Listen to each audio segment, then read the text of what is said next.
최용준의 모터톡.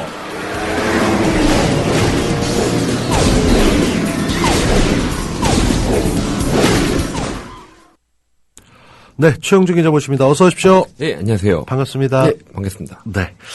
제가 자동차도 참 좋아하는데요. 제가 뭐 좋아하는 게 워낙 많아서 온갖 관심을 갖다 보니까 자동차 얘기하는데 오늘은 정말 저한테 맞춤 아이템이 왔습니다.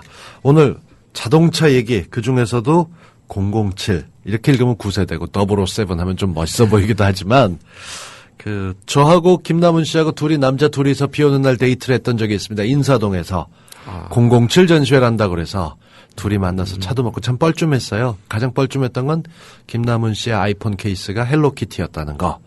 보면서 정말 뻘쭘했던 기억이 있습니다. 의외로 그런 거를 많이 좋아하시더라고요. 굉장히 좋아하세요. 헬로키티를. 화면 안에까지 있는 걸 보면서 저자가 저럴 줄이야. 저는 늘 그렇게 하고 있는데. 오늘 007 이야기, 자동차. 이 007 하게 되면 스파이 영화로 남성적인 상징이기도 하지만 차도 참 인기가 많았죠. 그렇죠. 예. 그중에서 가장 인상 깊었던 차 뭐 고르시겠습니까? 지난 시간에도 말씀드렸듯이 로터스 에스프리. 네. 그게 가장 인상 깊었다고 볼 수 있죠. 저에게는요. 예. 네, 로터스 에스프리. 설명 좀 해주시죠. 이 차가 잠수까지 할 수 있었던 그런 차죠? 그렇죠. 예, 물론 현실적으로 구현하기는 힘들었지만 영화상에서는 그렇게 나왔기 때문에 굉장히 센세이셔널 그런 반응을 불러일으켰죠. 예. 로터스 어떤 브랜드입니까? 굉장히 뭐 영국을 대표라고 할 수 없지만, 그러니까 경량 스포츠카에서는 뭐 세계적으로 가장 잘 알려진 브랜드이자 그리고 영국을 대표하는 스포츠카 브랜드라고도 할 수 있죠. 네, 요즘은 아주 꽃보다 남자에서 로터스 시리즈들이 아주 가벼운 게 많이 나오면서 새로운 신형차들이 주목을 받기도 했지만 이 아주 각진 로터스 에스프리가 007 영화에선 잠수까지 하면서 아주 멋지게 나왔었는데 이게 브랜드를 만든다고 해도 하루아침에 고성능 스포츠카의 대명사가 되지는 않을 텐데 지금은 이거 어떤 회사가 이게 운영을 하고 있습니까? 지금은 거의 1982년도에 만들었던 양반 콜린 체프먼이 죽었다면서요? 네, 그분은 돌아가셨죠. 네. 그분이 돌아가시면서 큰 위기가 있었죠. 그분이 엔지니어이자 사업가이기 때문에 굉장히 오늘날의 로터스가 지향하는 부분인 경량화 거기에 굉장히 중점을 두고 만들었던 부분이 있거든요. 근데 그분이 돌아가시면서 이제 경영난을 겪으면서 이것저것 좀 떠돌다가 지금은 어느 투자회사의 소유로 돼서 차는 정상적으로 나오고 있다고 알려져 있죠. 네. 007에 나왔던 로터스 에스프리, 이게 경매에 등장한 게 아주 오래전에 누군가 잽싸게 채갔을 것 같은데 그렇지 않다면서요? 예, 실제로, 죄송합니다. 지상에서 주행이 가능했던 차는 영화 촬영이 끝나자마자 바로 경매에 한번 나왔다가 네. 또 한 20년쯤 후에 또 다시 경매에 나와서 고가에 팔렸고요.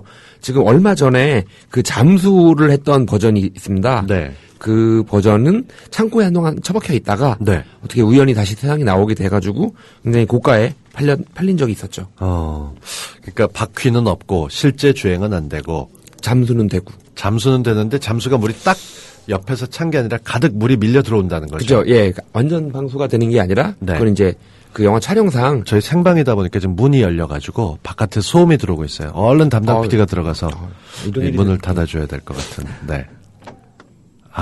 훨씬 맑아졌죠. 네.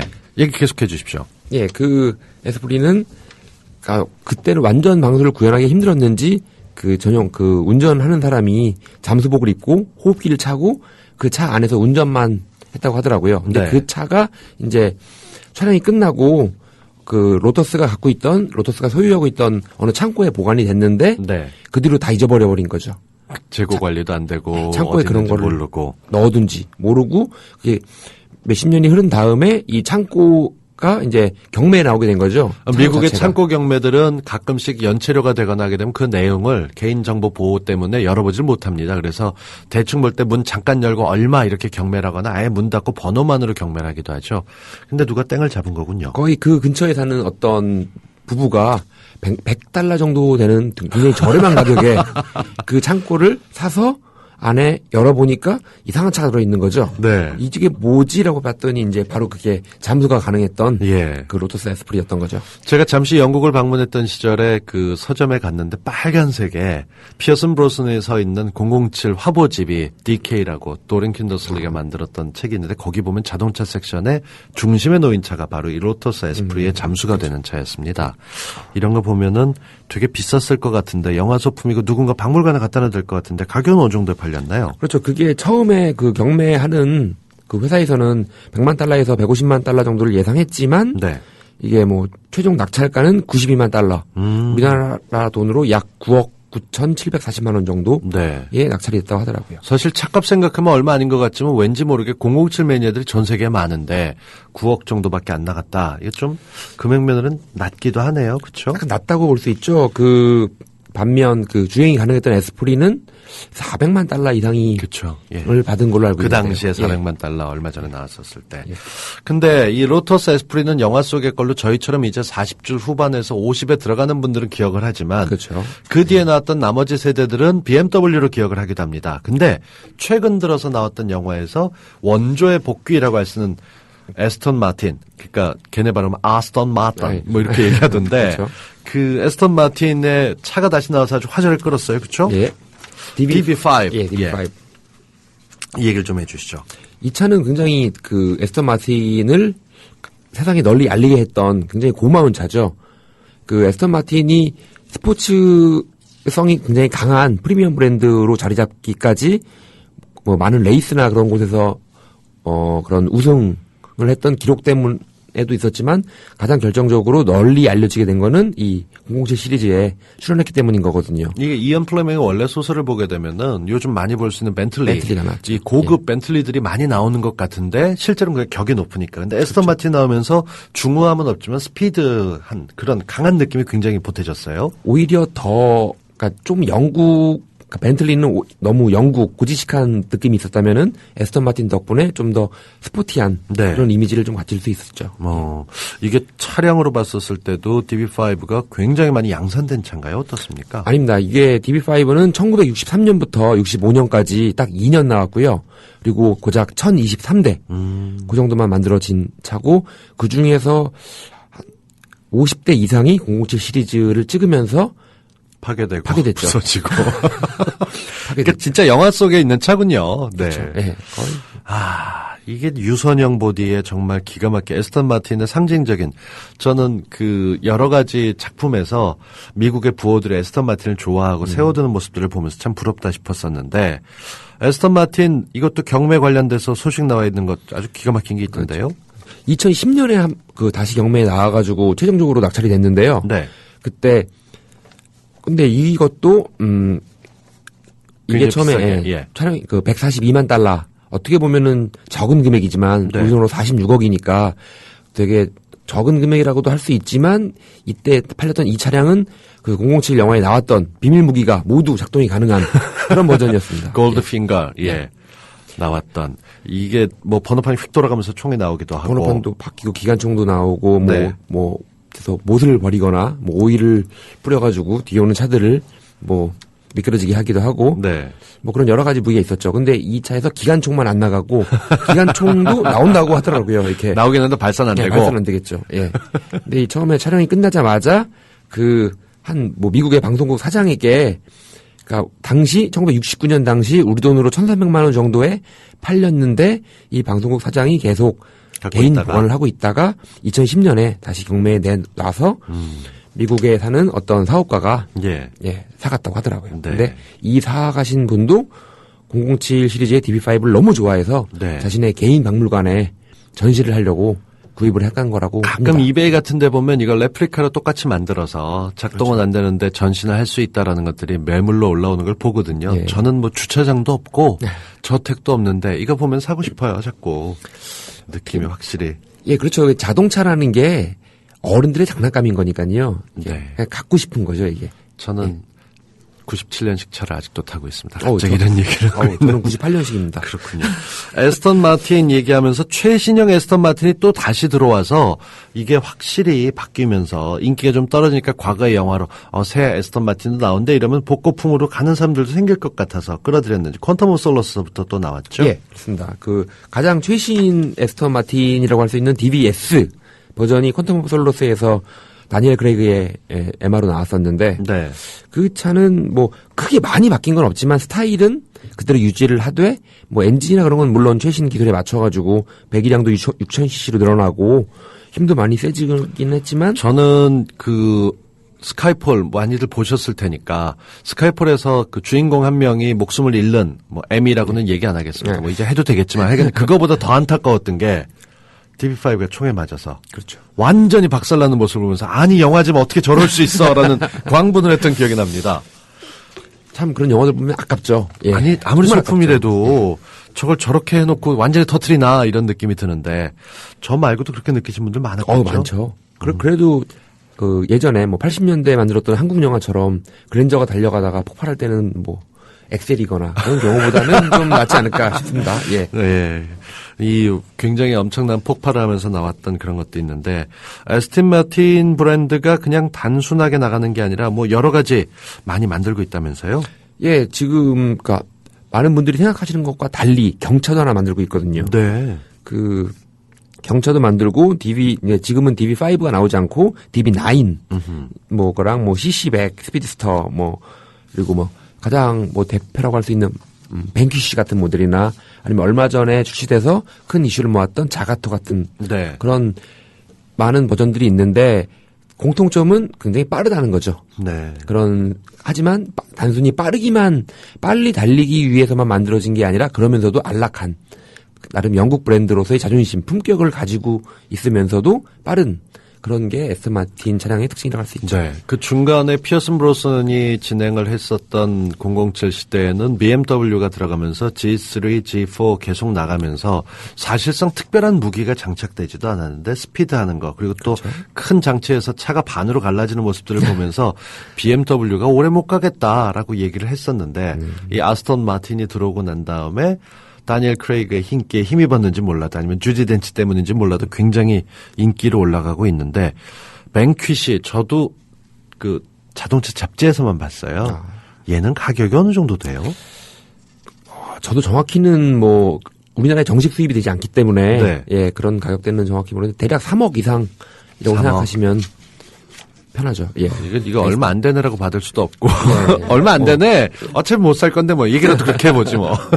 에스턴 마틴이 의외로 굉장히 그러니까 우리나라에서 많이 알려지지 않았지만 영화에 많이 나왔기 때문에 아시는 분들은 굉장히 많은데 네. 가격대를 그렇게까지는 생각을 안 하시더라고요 보통. 그래도 한 1, 2억이면 살 수 있지 않나요? 이렇게 생각들을 많이 하시는 그런데 거죠. 이제 뭐 3억 이상 정도 돼야지 에스턴 마틴 중에서 좀 좋은 모델 타고 있다, 뭐 가지고 있다라고 할 수 있다고 할 수 있죠. 그러니까 양산이 되고 있는 페라리라든가 뭐 여러 가지 고급 모델들, 머세데스에서 가장하던 마이바 뭐 그런 것들로만 생각을 하고 있는데 에스턴 마틴 같은 경우는 여전히 고가로. 여전히 고가고, 근데 이 고가인 이유들이 보통 보면 뭐 슈퍼카라고 할 수 있는 람보르기니나 페라리 같은 것들은 일상생활에서 사용하기 굉장히 힘든 불편한 그렇죠. 점이 많은 특히 대한민국에서는 가끔씩 보면은 제가 어떻게 아파트 앞에를 지나갈까라는 생각이 들기도 하고 다들 저택으로 다니죠. 오죽하면 페라리 지도 이런 게 떠 있었던 적이 있어요.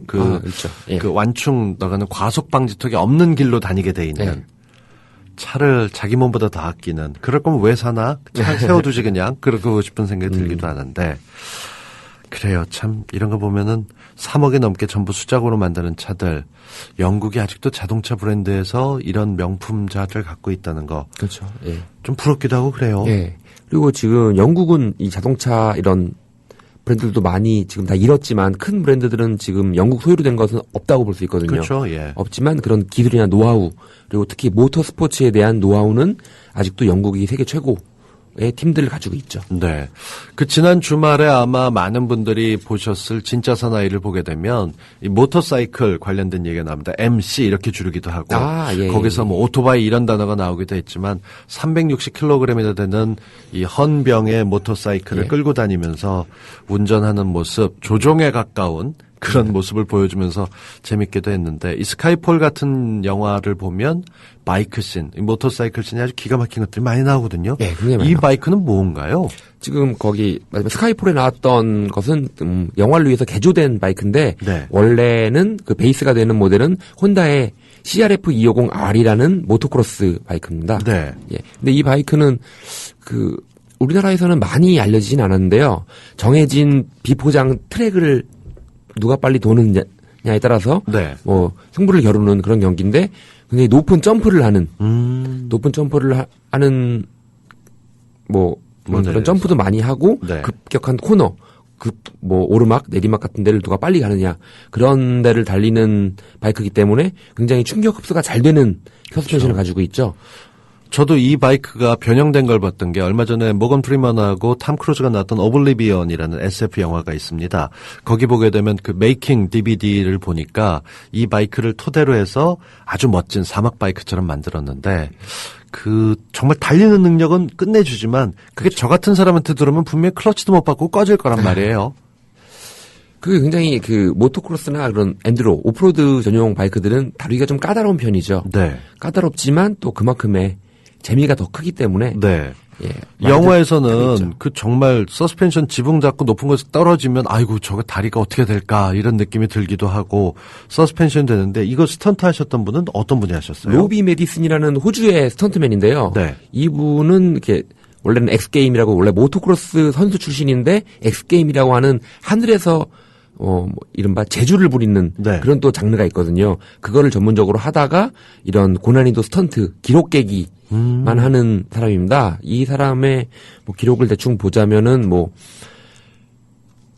그리스에 있는 뭐 운하 같은 걸 뛰어넘는다든지 네. 미식축구장을 점프로 해서 넘는다든지 그리고 뭐 미국에 있는 그 개선문을 좀 작게 만들어 놓은 베가스에 있는 예, 라스베가스에 있는 100m 가까운 높이의 옥상을 뭐 바이크로 올라갔다가 다시 뛰어내리고 네. 그런 이렇게 이른바 무모한 그런 점프와 추락을 아직 잘하는 생존에 선수죠. 계시죠? 그럼요. 지금 81년생인데 굉장히 아니야, 좀 노안이거든요. 굉장히 노안이어가지고. 네. 근데 이분이 기록이 보면은 뭐 높이 올라가는 거는 거의 95m 정도까지 하늘 높이 올라가고 네. 거리로 치면 105m 정도 되는 그 세계 최고 기록을 가지고 있는 사람이죠. 네. 그런 사람이다 보니까 그 스카이폴에서 보면은 지붕에서 정말 달리고 뛰어내리고 하는 장면들은 그냥 그 외관만 바꾼 것 뿐이지 거의 순정 상태의 오. 그 바이크를 그대로 사용을 했고 이 모터사이클들은 그런 일을 하도록 만들어졌기 때문에 아무 문제 없었다고 하더라고요. 네. 지금 바이크 얘기를 하고 있었는데 한강님께서 마이 바이크 하면서 할리 데이비슨을 올려주셨습니다. 이거는 팔 긴 사람, 다리 긴 사람이 타야 되는데 팔다리 기신지 모르겠어요. 그렇죠. 예. 그런가 하면 행복한 빈님께서 목소리도 아나운서급이네요. 고정해주세요. 감사합니다. 이렇게 얘기하시고 표로 부장님은 DB9 제 꿈의 드림카라는 96년식 뉴세피아 오너입니다. 라고 하셨어요. 참 여러 가지 얘기를 해주면서 방금 출자금 송금했어요 하시는 박인수 오부씨 예비딱지 떼주세요. 광고 듣고 바로 하셨구나. 예. 이렇게 얘기를 하기도 하셨습니다.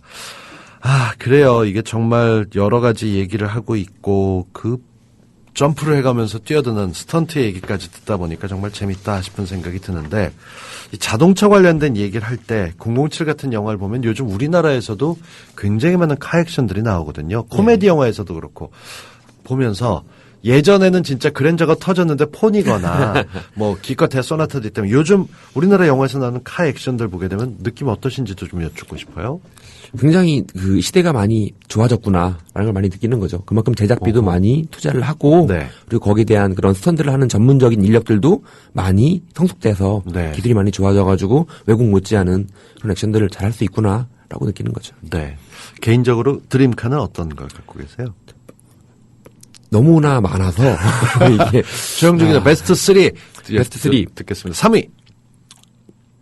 벤츠 G바겐. 벤츠 G바겐. 쫙 뻣뻣하고 좀 사각형으로 아주 올드 스타일로 생긴 그런 차 아닌가요? 네, 맞습니다. 거의 박스형 그런 박스형 박스카의 원조라고 할 수 있죠. 네. 그 차를 특별히 좋아하시는 이유는요? 굉장히 실용적인 차를 좋아하고 SUV들을 되게 좋아하거든요. 이렇게. 네. 예, 저도 오프로드 가는 걸 되게 좋아하기 때문에 그 오프로드 보기에 따라서 굉장히 얌전해 보이시는데 의외로 와일드한 예, 보통 사람들이 생긴 대로 논다고 하지만 생긴 대로 안 노는 사람 중 하나가 저거라고 생각합니다. 그렇군요. 2위는요? 2위는 레인지로버 1세대요. 레인지로버 1세대. 랜드로버의 레인지로버 1세대. 예. 그것도 역시 스타일은 비슷비슷한데. 똑같이 생겼죠. 예. 네. 영국차, 랜드로버 몰고 있는 지층은 되게 잔고장이 많다고 그러던데. 장고장도 많고 부품값도 어마어마하게 비싸서 네. 유지가 굉장히 힘든 차들 중 하나죠. 예. 힘든 걸 좋아하시는구나. 여자도 힘든 쪽을 좋아하실 것 같아요. 근데 얼마 전까지는 좀 그런 쪽을 추구를 했었는데요. 아닌 것 같더라고요. 예. 엊그제 느낀 게 많아서, 예. 1위로 그림이 좀 많이 나오긴 하는데 비슷한 류에서 1위가 뭐가 나올지 모르겠어요. 랜드로버의 디펜더입니다. 1위는. 다 디펜더. 똑같죠. 예. 요즘 나오는 에버크 같은 건 어떻게 보세요? 좀 납작하고 랜드로버를 앞뒤로 찌그러뜨려놔서 눈을 좀 샤프하게 만든 것 같기도 하고 전시도 많이 돼 있던데. 굉장히 예쁜 차고요. 실제로 탔을 때도 굉장히 주행 감각도 좋고 네. 실내도 보기보다는 굉장히 넓고 예. 굉장히 좋은 차인데 오프로드를 잘 못 가기 때문에 저에게는 예. 근데 대입은 아니야? 이렇게 얘기하시는. 그렇죠. 예. 굉장히 좋은 차고 누가 산다고 하면은 적극적으로 추천할 예. 만한 차지만 저는 제 용도에 맞지 않기 때문에 예, 제 드림카는 아닌 거죠. 그렇군요. 저도 베스트 3를 잠깐 생각을 해봤는데 저는 제가 가졌던 첫 스포츠카가 G3였어요. 아주 오래된 거로 누군가 타다가 수리하는 맛에 저도 나이 들면 정비를 좀 배워볼까 그래서 차 어디 새는 걸 해볼까라고 생각을 했습니다. 제가 보기엔 이래도 모터트렌드에 3년간 월간 칼럼을 썼던 칼럼니스트이기 때문에 그 두 번째는 요즘 들어서 그 멀세데스 쪽에 관심을 갖고 있는데 그 멀세데스에서 나왔던 스마트. 사실 스마트는 뭐 멀세데스 계열은 아니라고 얘기하지만 그렇죠. 경차, 네. 전 작은 차가 점점 더 마음에 예. 들고요. 드림카는 아니고 현실적으로 하나 장만해볼까 하는 차는 제가 예전부터 늘 타고 싶었는데 어르신들 반대를 못 탔던 차가 있어요. 마티즈 1세대 차를 좀 되게 예뻐하는데 그걸 타고 싶은데 제가 그때 30살, 40살 이렇게 넘어갈 때 마티즈를 하나 타고 싶어 했더니 저희 어르신께서 네 나이에 그거 타면 망한 줄 알아. 그리고 절대로 그럴 거 아니고 사회적으로 차가 어떤 데라고 얘기를 하면서 못 탔었는데 요즘 살살 보면 상태 좋고 튜닝 안 한 정품의 빨간색 마티즈 나왔던 걸 보면 도심에서 경차 뭐 여러 가지 얘기 나오지만 정말 몇백이면 살 수 있는 차기에 언제고 정말 스트레스가 많이 생기게 되면 그거 하나 사갖고 혼자 몰고 다니면서 어차피 집에 아이들이 커서 이제는 차도 제 맘대로 못 바꾸니까요. 그 정도는 언제고 하나 좀 저질러 볼까 하는 생각을 갖고 있습니다. 저는 오프로드는 아니고 시내에서만 딸딸거리고 다니고 있어서요. 항상 지름은 지금 해야 제일 좋은 거라고요. 아니요. 사기 전까지 요거 살까 저거 살까 요게 굉장히 행복해요. 그 맛도 있죠. 예. 네. 많이 사봤기 때문에 그렇게 한번 해봤습니다. 오늘 저랑 처음이자 어쩌면 마지막으로 맞춰보셨을 텐데 최영준 기자는 보기보다 굉장히 섬세하시고 지금 예민해서 눈이 바짝바짝 하시는데 자동차 요즘 계절 바뀌면서 차 바꾸려고 하시는 분들도 계실 것 같은데 짧게 구입 조언이나 판단 조언 한마디 해주시면 어떨까요? 그런 질문들을 많이 받는데요. 제가 마지막에 하는 말은 딱 같아요. 예. 그냥 사고 싶은 거 사시라고요. 그렇죠. 예. 아무리 뭘 따지고 하더라도 이미 저에게 뭘 살까라고 물어보시는 분들은 이미 마음속으로 정해놓은 것들이 있어요. 네. 이 확답을 얻고 싶은 거죠. 동의를 얻고 싶은 거기 때문에 그냥 사고 싶은 거 사시라고 말씀을 드리거든요. 제가 아무리 뭐가 좋고 뭐는 단점이 뭐고 얘기를 해드려도 끝내는 엉뚱한 거를 끌고 오시거든요. 이렇게. 우리 조합원분들은 그렇게 하실 것 같아요. 대부분의 사람들, 그 마음이 여린 사람들은 맞는 차를 전문가들이 막 추천해주고 너한테는 이게 맞아. 너 지방 많이 뛰잖아. 기름 적게 드는 게 중요한 거고 짐칸도 넓어야 되고 그런데 꼭 그럴 때고 나선 아반떼 이런 거 끌고 나타나거든요.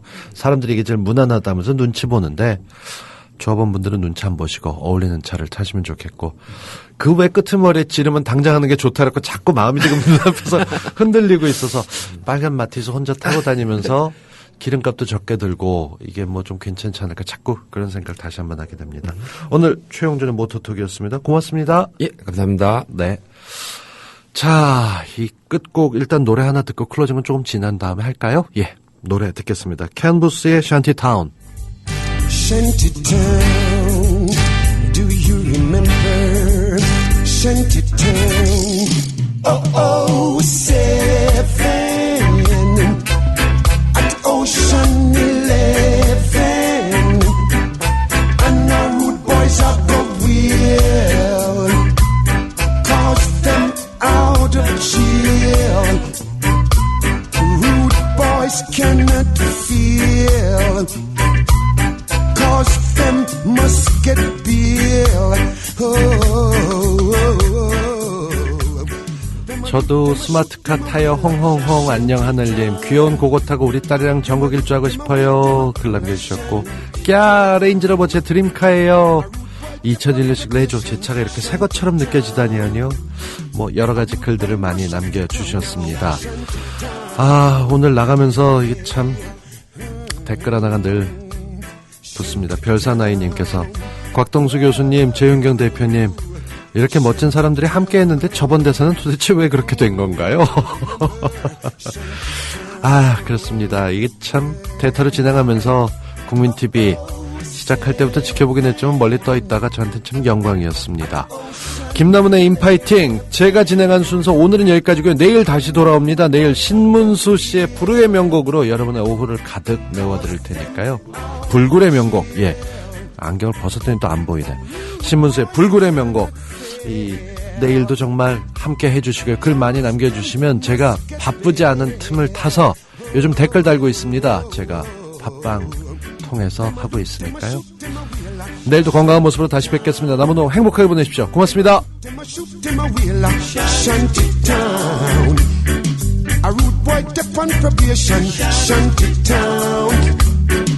A rude boy mash up the town now.